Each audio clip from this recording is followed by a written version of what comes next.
Mtakatifu Yosefu, aliyejulikana kama mume wa Maria, aliishi maisha yaliyojaa utulivu na kujitolea, akifanya kazi ya useremala kwa bidii ili kukidhi mahitaji ya familia.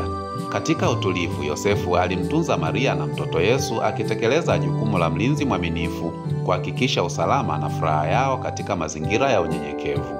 Wakati Yesu akikua, Yosefu alijivunia kumfundisha maadili, uaminifu na kuonyesha upendo kama baba katika nyakati zao za pamoja. Alitembelewa na malaika katika ndoto aliyemwonya kuhusu hatari, akimlazimisha kuchukua hatua haraka ili kumlinda Maria na Yesu.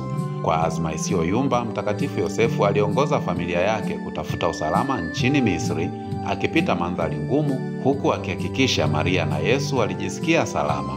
Aliporejea Nazareti, Mtakatifu Yosefu aliendelea na kazi yake ya useremala huku akiwatunza familia yake na kuweka furaha za kila siku za maisha.